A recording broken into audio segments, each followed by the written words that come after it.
Absolutely. Here's an 800-word creative breakdown of Counselor Troy's complete timeline across Star Trek, The Next Generation, and Star Trek. Picard. Counselor Troy's complete Star Trek, TNG, and Picard timeline explained.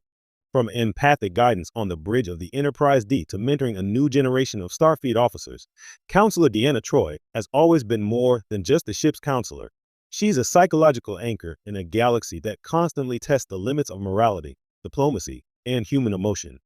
Yet, despite decades of screen time spanning The Next Generation and Picard, her timeline is a labyrinth of career milestones, personal challenges, and emotional evolution. Let's untangle it. Early life, half-betazoid roots, and human complexity. Deanna Troi was born in 2336 aboard the USS Prometheus.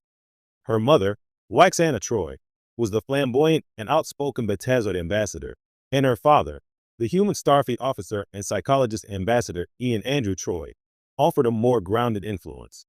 This unique heritage made Deanna a half-betazoid with empathic abilities strong enough to read emotions, but limited in full telepathy, setting up lifelong struggles of empathy, control, and vulnerability.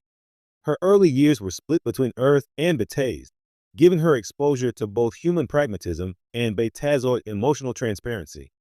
Her education combined traditional Starfleet preparatory schooling and specialized psychological training. By her late teens, Deanna had already developed the intuition and insight that would later define her career aboard the Enterprise D. Joining Starfleet, early career and growth. Deanna entered Starfleet Academy in 2355. Here, her dual heritage occasionally caused friction. Humans struggled with her empathic insights, while betazoids were sometimes frustrated by her incomplete telepathy. Nevertheless, she excelled in psychological studies and counseling techniques, graduating in 2359 as an officer trained not just to advise, but to detect deception, mediate conflicts, and anticipate emotional crises.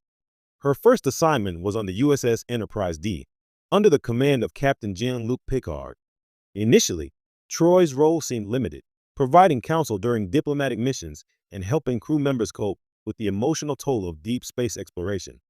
However, as conflicts escalated across the Alpha and Beta quadrants, Troy's contributions became increasingly strategic, bridging the gap between Starfleet protocol and the human and alien experience. Star Trek, The Next Generation, The Enterprise Years. From 2364 to 2370, Deanna Troi's role on the Enterprise D evolved dramatically. Episodes like The Child in Disaster demonstrated not just her emotional acuity, but her courage under pressure. She served as a moral compass in complex situations, advising on negotiations with the Borg, Romulans, Cardassians, and other civilizations.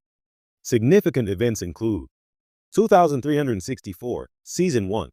Troi begins developing her empathic leadership, forming close bonds with the bridge crew. Her relationship with Commander Riker is subtly foreshadowed. 2365 to 2367, Seasons 2 to 4.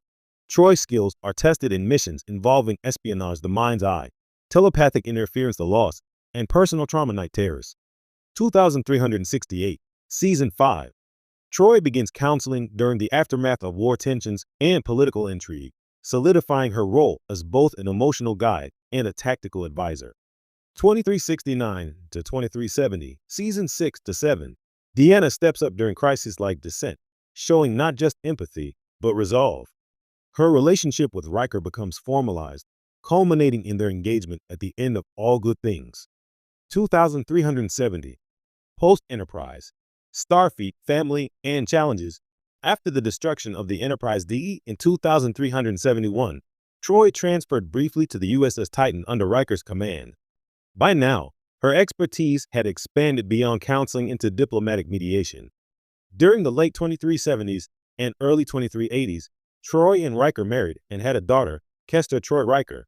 While not all of this timeline is shown on screen, novels and canonical references fill in the gaps. She worked to reconcile Starfleet's psychological practices with the expanding demands of post-Borg diplomacy. Her empathy, once confined to counseling sessions, became instrumental in mentoring younger officers and aiding in high-stakes missions where intuition and understanding of alien psychology were as vital as phasers and shields.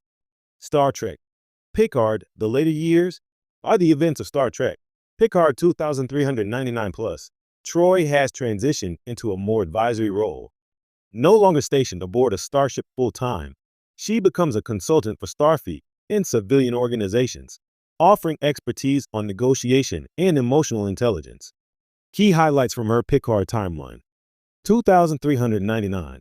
Troi appears as a mentor figure to the next generation, including aiding Picard in navigating a galaxy destabilized by synthetic and political threats. Her